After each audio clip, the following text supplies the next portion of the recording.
नमस्कार, आप देख रहे हैं न्यूज भारत 24 और मैं हूं आपके साथ अजय झा। हाजिर अब तक की 10 बड़ी खबरों के साथ। महावीर जयंती के मौके पर दिल्ली के भारत मंडपम में पीएम मोदी ने कहा कि आज संघर्ष के बीच फंसी दुनिया भारत से शांति की उम्मीद कर रही है। नए भारत की इस नई भूमिका का श्रेय हमारी बढ़ती क्षमता और विदेश नीति को दिया जा रहा है। पीएम ने कहा कि इसमें देश की सांस्कृतिक छवि का बहुत बड़ा योगदान है। आज भारत इस भूमिका में आया है क्योंकि हम वैश्विक मंचों पर सत्य और अहिंसा को पूरे आत्मविश्वास के साथ सामने रखते हैं। दुनिया को बताते हैं कि वैश्विक संकटों का समाधान भारत की प्राचीन संस्कृति, भारत की प्राचीन परंपरा में है। साथियों, आज संघर्षों में फंसी दुनिया भारत से शांति की अपेक्षा कर रही है। नए भारत के इस नई भूमिका का श्रेय हमारे बढ़ते सामर्थ्य और विदेश नीति को दिया जा रहा है। लेकिन मैं आपको बताना चाहता हूं, इसमें हमारी सांस्कृतिक छवि का बहुत बड़ा योगदान है। आज भारत इस भूमिका में आया है क्योंकि आज हम सत्य और अहिंसा जैसे व्रतों को वैश्विक मंचों पर पूरे आत्मविश्वास से रखते हैं। हम दुनिया को ये बताते हैं कि वैश्विक संकटों और संघर्षों का समाधान भारत की प्राचीन संस्कृति में है, भारत की प्राचीन परंपरा में है। कांग्रेस नेता प्रियंका गांधी ने भारतीय जनता पार्टी पर आरोप लगाया कि वह देश के संविधान को बदलने की साजिश रच रही है। गांधी ने छत्तीसगढ़ में चुनावी रैली को संबोधित करते हुए कहा कि भाजपा के कई नेता जहां जहां भाषण दे रहे हैं वहां वहां कह रहे हैं कि हमको 400 सीट दे दो, हम संविधान को बदल डालेंगे। यह क्यों कह रहे हैं? दूसरी तरफ मोदी जी और उनके बड़े नेता कहते हैं कि हम संविधान को नहीं बदलेंगे। आपको क्या लगता है कि भाजपा के नेता बगैर मोदी जी की इजाजत के इतनी बड़ी बात कह सकते हैं? यह पूरी तरह से साजिश है। आज आपने सुना होगा कि भाजपा के कई ऐसे नेता हैं जो जहां जहां भाषण दे रहे हैं वो कह रहे हैं हमें 400 सीट दे दो, इस चुनाव में हम संविधान को भी बदल डालेंगे। सुना है आपने? ये सुना है? क्यों कह रहे हैं ये? एक तरफ से ये छोटे छोटे नेता और कुछ इनके मंत्री जगह जगह जाके कह रहे हैं कि हम संविधान को बदलेंगे।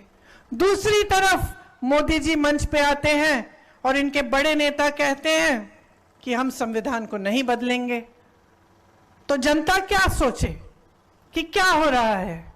आपको क्या लगता है कि भाजपा के नेता बगैर मोदी जी की इजाजत इतनी बड़ी चीज कह सकते हैं पूरे देश भर में घूम के कि वो संविधान को बदलेंगे? नहीं भाइयों और बहनों, ये एक पूरी साजिश है कि सबसे पहले छोटे छोटे नेता, मंत्री, अलग अलग नेता देश के अलग अलग कोनों में जाकर ये कहेंगे कि संविधान बदल डालेंगे और मोदी जी मंच पे खड़े होकर मना कर देंगे कि नहीं नहीं, ऐसा हम नहीं करेंगे। ऐसा पहले भी हुआ है कि बात कहीं और से उभरती है, मोदी जी कहते हैं ऐसा नहीं होगा, चुनाव के बाद वही बात मोदी जी कर डालते हैं। कटिहार के राजेंद्र स्टेडियम में गृह मंत्री अमित शाह ने एनडीए की ओर से उतारे गए जदयू के प्रत्याशी दुलाल चंद्र गोस्वामी के समर्थन में सभा को संबोधित किया। इस दौरान उन्होंने विपक्ष पर जमकर हमला बोला। अमित शाह ने कहा कि मल्लिकार्जुन खड़गे पूछते हैं कि राजस्थान और बिहार का कश्मीर से क्या लेना देना है। खड़गे जी, आपको मालूम नहीं है कि बिहार का बच्चा बच्चा कश्मीर के लिए जान देने के लिए तैयार है। धारा 370 को कांग्रेस व लालू यादव की पार्टी दबाकर बैठी थी, जिसे नरेंद्र मोदी सरकार ने समाप्त कर दिया। मोदी जी ने देश को सुरक्षित किया। लालू यादव फिर से बिहार को लालटेन युग में ले जाना चाहते हैं। मुझे बताओ, ये कश्मीर है जो हमारा है या नहीं? जरा जोर से बोलो, बिहार वालों है या नहीं है? ये खड़गे जी कहते हैं राजस्थान और बिहार का कश्मीर से क्या लेंगे? खड़गे साहब, आपको मालूम नहीं है बिहार का बच्चा बच्चा कश्मीर के लिए अपनी जान देने के लिए तैयार है।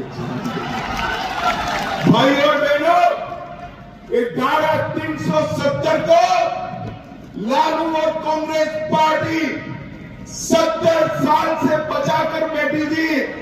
5 अगस्त 2019 को नरेंद्र मोदी जी ने धारा 370 को समाप्त कर दिया।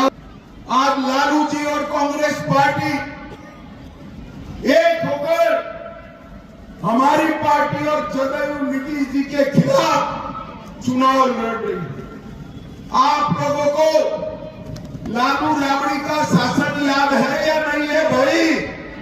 याद है ना? बिहार को जंगल राज में बदलकर इस लालू प्रसाद यादव ने रख दिया। रांची में इंडिया अलायंस की हो रही बैठक पर सम्राट चौधरी ने निशाना साधा। उन्होंने कहा कि 1.5 साल से गठबंधन के लोग बैठक कर रहे हैं और जिन्होंने इस महागठबंधन को बनाया था वही अब हमारे साथ आ गए हैं, तो इस गठबंधन का कोई स्वरूप नहीं बचा। 2019 में भी ये लोग हारे, 2024 में भी हारेंगे। वो जानते हैं कि 15 सीट भी मिलना मुश्किल है पूरे देश में।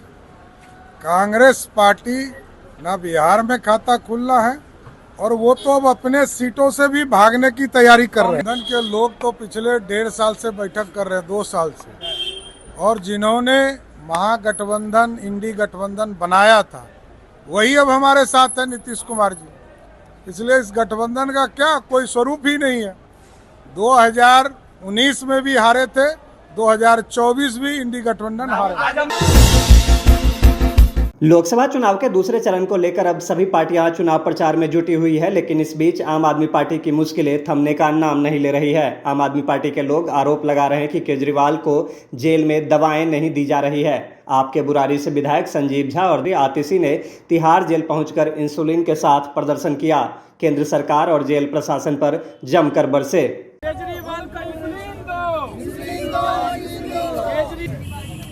कि अरविंद केजरीवाल जी के जान से खिलवाड़ ना करो।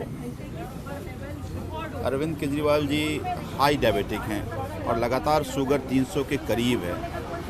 आप जानते हैं कि अगर 300 के करीब शुगर हो तो फिर बॉडी के पार्ट अफेक्ट करना शुरू हो जाता है। ये लगातार 11 तारीख से है, तो फिर किडनी खराब होना शुरू हो जाता है, लीवर खराब होना शुरू हो जाता है, आई साइट में प्रॉब्लम आती है। तो हम ये कहना चाह रहे हैं कि क्या ये एक तरह से स्लो डेथ की तरफ अरविंद जी को ले जाना चाहते हैं?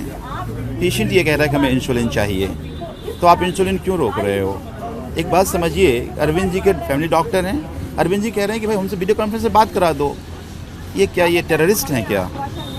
क्यों ऐसा बर्ताव हो रहा है उनके साथ? आम आदमी पार्टी के कार्यकर्ता दिल्ली के लोगों की तरफ से अरविंद केजरीवाल जी के लिए इंसुलिन लेके आए हैं।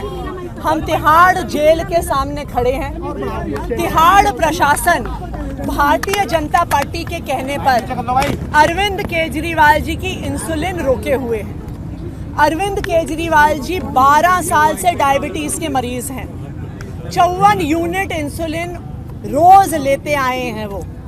उनका शुगर लेवल पिछले 10 दिन से लगातार 300 पहुंचा हुआ है। इस देश में, दुनिया में कोई ऐसा डॉक्टर नहीं है जो इस बात को कहेगा कि 300 के शुगर लेवल पे इंसुलिन नहीं देना होता। आप किसी भी डॉक्टर से पूछ लीजिए, वो आपको बताएगा कि अगर शुगर लेवल इतना हाई होता है तो इंसुलिन देना जरूरी है। बीजेपी नेता अनुराग ठाकुर ने इंडी गठबंधन पर हमला बोलते हुए कहा कि इस बार भी भ्रष्टाचारियों के गठबंधन की सफाई होगी। अनुराग ने कहा कि 2014 और 2019 तो अब हार ही चुके हैं, इस बार कांग्रेस की लड़ाई सिर्फ 40 सीट पार करने की है। इस बार फिर इन भ्रष्टाचारियों के गठबंधन की सफाई होगी।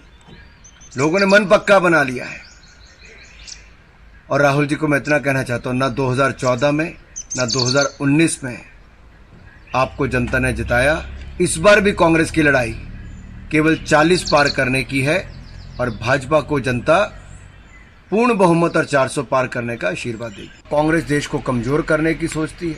पाकिस्तान जिंदाबाद के नारे उस विधानसभा कॉम्प्लेक्स में लगते हैं जहां कांग्रेस का राज्यसभा सांसद चुनकर आता है तो कांग्रेस चुप रहती है।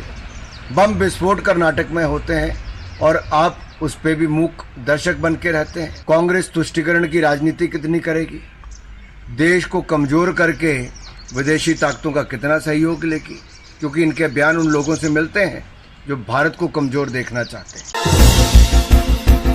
कटिहार में सीएम नीतीश कुमार ने लालू राबड़ी के शासनकाल की याद दिलाते हुए कहा कि उस समय शिक्षा व्यवस्था चौपट हो गई थी। लोग शाम में अपने घरों से भी बाहर नहीं निकलते थे। उन्होंने कहा कि जब तेजस्वी के साथ सरकार में थे तब तेजस्वी गड़बड़ करने लगा तो उसको हटा दिया। वहीं गृह मंत्री अमित शाह के सामने नीतीश कुमार ने कहा कि बीजेपी और जेडीयू 1995 से एक साथ है। बीच बीच में 2 बार इधर उधर जरूर हो गए थे, लेकिन अब कहीं नहीं जाएंगे, अब इधर उधर नहीं करेंगे। आखिरकार इस बिहार में लोग क्या करता था? कहीं कोई पढ़ाई होती थी भी? शाम में कोई घर से बाहर निकलता था? जिनका राज था, बताइए, पहले कांग्रेस का राज, अब 15 साल तक पति पत्नी का राज हुआ।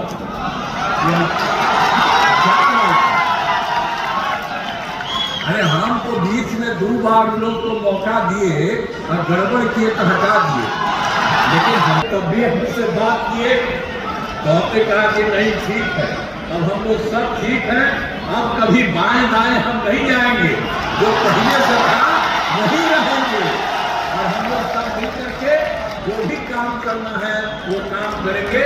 और केंद्र जो कर रहा है काम, वो इतना बढ़िया काम कर रहे हैं लोग सब तरह से, और कुछ लोग तो बिना मतलब का भाषण देता है। रांची में हुए इंडिया अलायंस की रैली में तेजस्वी यादव ने केंद्र की मोदी सरकार पर हमला करते हुए कहा, ये जो तानाशाही है पूरे देश में चल रही है उसको उखाड़ फेंकने का काम करेंगे। बीजेपी का मतलब बड़का झूठा पार्टी है। अभी मोदी जी बिहार आए थे तो बोले कि क्या लालटेन से मोबाइल चार्ज होगा। बोलने से पहले कुछ नहीं सोचते। तो आप ही बताइए कि क्या कीचड़ में जो कमल खिलता है वो मोबाइल को चार्ज कर देगा क्या? कि मोदी जी झूठ बोलने के फैक्ट्री है। केवल झूठ बोलने के फैक्ट्री नहीं, बल्कि मैन्युफैक्चरर भी है, होलसेलर भी है और डिस्ट्रीब्यूटर भी है। मोदी जी इतना झूठ बोलते हैं कि गोबर को भी हलवा बना देते हैं, इतना झूठ बोलते हैं। बीजेपी का मतलब बड़का झूठा पार्टी। अभी बिहार आए थे मोदी जी, क्या कह रहे थे? बिहार में कहा कि अब जमाना बदल गया है, टेक्नोलॉजी का जमाना है।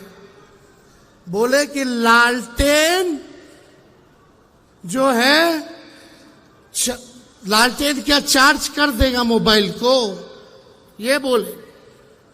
बताइए क्या सोच है रे भाई, बोलने से पहले कुछ नहीं सोचते। बोले कि लालटेन मोबाइल को तो चार्ज नहीं कर सकता। मीडिया वालों ने हमसे पूछा कि मोदी जी ने ऐसा बोला है। हमने बोला उनको, भाई जरा मोदी जी से पूछ के आइए कि जो कीचड़ में कमल फूल खिलता है क्या वो मोबाइल को चार्ज कर देगा? इंडिया गठबंधन की बैठक में शामिल हुई अरविंद केजरीवाल की पत्नी सुनीता ने कहा कि जब पहली बार मुख्यमंत्री बने तो 49 दिनों में ही इस्तीफा दे दिया। कोई चपरासी भी इस्तीफा नहीं देता। अरविंद जी को सत्ता से कोई मोह नहीं, उनको तो बस देश की सेवा करनी है। श्री मोदी जी ने दिल्ली के मुख्यमंत्री मेरे पति अरविंद केजरीवाल जी को जेल में डाल दिया। आपके भी चहेते मुख्यमंत्री हेमंत सोरेन जी को भी जेल में डाल दिया। क्या सही किया उन्होंने? आज आप ही बताइए, इनका क्या कसूर है? हेमंत सोरेन जी का क्या कसूर है? अदालत ने उन्हें गुनाहगार नहीं ठहराया, कोई दोष साबित नहीं हुआ, फिर भी गुंडागर्दी से, छल से, कपट से उनको जेल में डाल दिया। 2 बार लंबा लंबा अनशन किया इन्होंने, 13-13, 14-14 दिनों का, जनता के हक के लिए।